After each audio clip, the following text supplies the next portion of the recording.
Assalamualaikum warahmatullahi wabarakatuh. Kembali lagi bersama saya Swasriana Jesa Pondan dengan NIM 151422163. Jurusan Pendidikan Guru Sekolah Dasar Fakultas Ilmu Pendidikan Universitas Negeri Gorontalo. Ini merupakan tugas keempat saya dari mata kuliah Pengembangan Media Pembelajaran yang diampu oleh Bapak Dr. Rustam Ihustain SPD MPD. Kali ini saya akan membahas mengenai bahan pembelajaran cetak.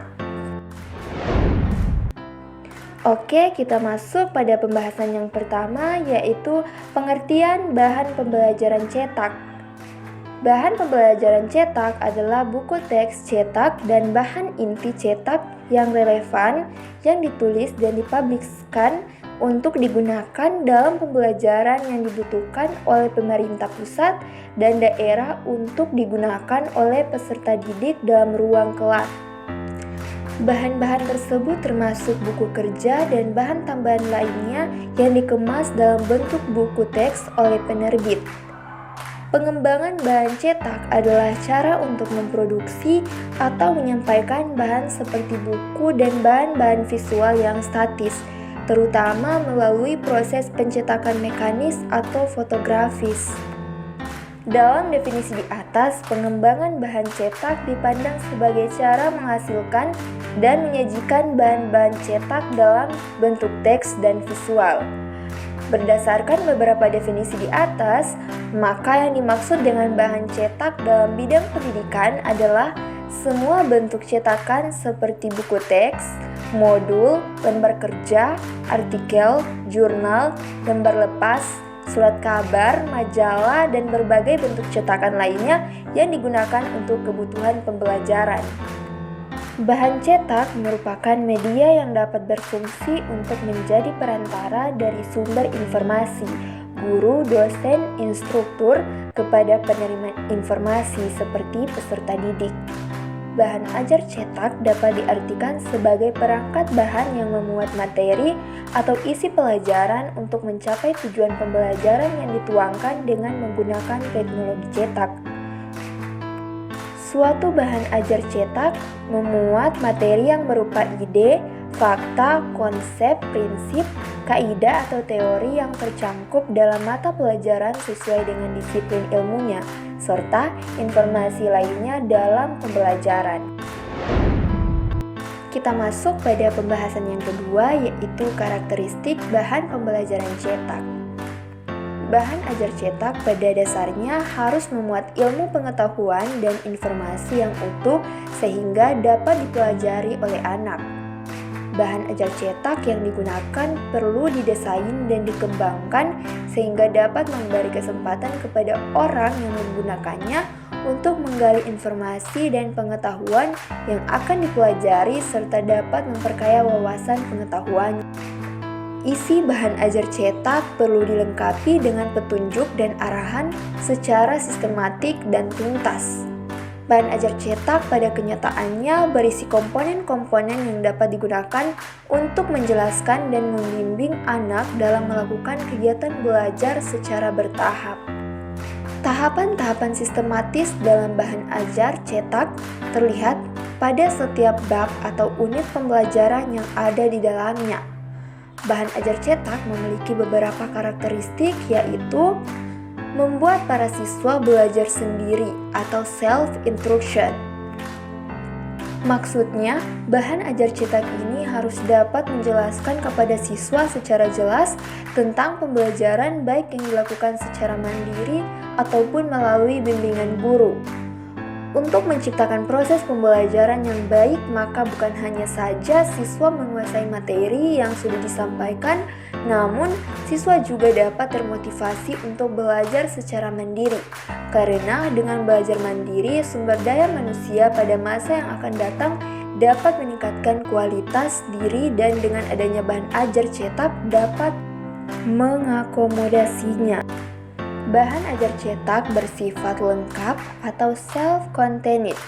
Maksudnya, Pada saat proses pembelajaran, bahan ajar cetak harus memuat hal-hal yang dibutuhkan, diantaranya adalah tujuan pembelajaran, kompetensi, prosedur pembelajaran, materi pembelajaran yang mendukung, materi yang disusun secara sistematik, latihan atau tugas-tugas, soal evaluasi yang disertai dengan kunci jawaban, dan harus adanya tindak lanjut dari siswa.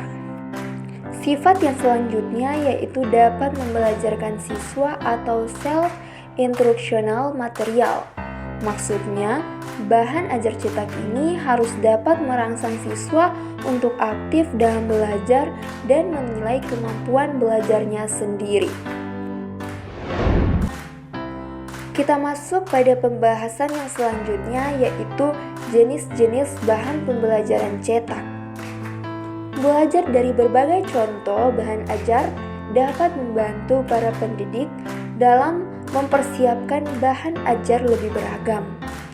Bahan ajar biasanya disampaikan para pendidik menggunakan berbagai metode supaya para pelajar dapat lebih mudah menyerap materi. Agar proses belajar lancar, pendidik bisa menggunakan apapun media yang berguna untuk penjelasan materi. Jenis bahan ajar sangatlah banyak. Kamu bisa menggunakan bahan ajar cetak, visual, audio, dan multimedia interaktif. Bahan ajar mempunyai ragam jenis cetak dan non-cetak. Bahan ajar cetak sering dijumpai yaitu handout, modul, buku, brosur, lembar kerja siswa. Berikut adalah penjelasannya. Yang pertama ada buku. Benda tersebut bukanlah hal asing. Buku yaitu bahan tertulis untuk menyajikan ilmu pengetahuan dari buah pikir pengarangnya.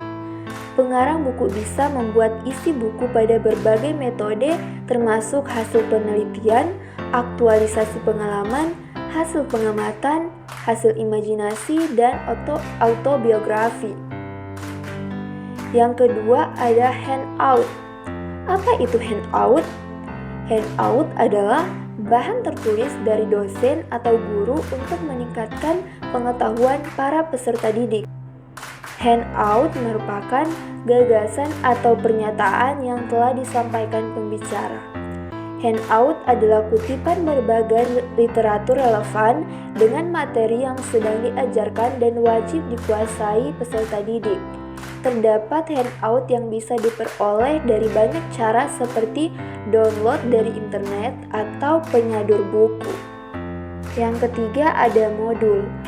Sebuah buku ditulis dengan digunakan agar peserta didik bisa belajar mandiri tanpa adanya bimbingan guru. Dalam modul biasanya berisikan petunjuk belajar, kompetensi yang ingin dicapai, isi materi, informasi pendukung, kumpulan soal latihan, petunjuk kerja dalam lembar kerja, evaluasi, dan balikan hasil evaluasi. Yang keempat ada lembar kerja siswa. LKS adalah kumpulan lembaran berisi tugas yang wajib diberikan kepada peserta didik. Biasanya LKS berisikan petunjuk serta langkah-langkah untuk menyelesaikan tugas.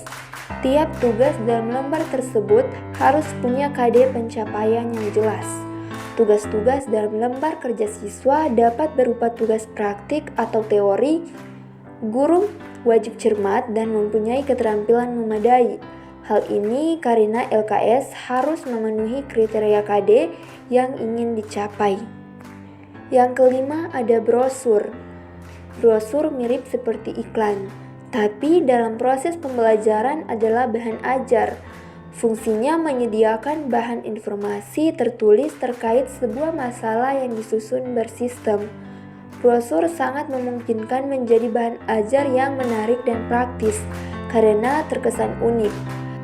Pemanfaatan brosur sebagai bahan ajar sangat mungkin asalkan informasi yang dituang dalam brosur sudah sesuai KD yang wajib dikuasai para siswa. Yang keenam ada foto atau gambar.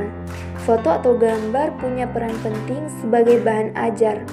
Apabila kamu sangat menyukai fotografi, maka kamu bisa menjadikan foto tersebut sebagai bahan ajar.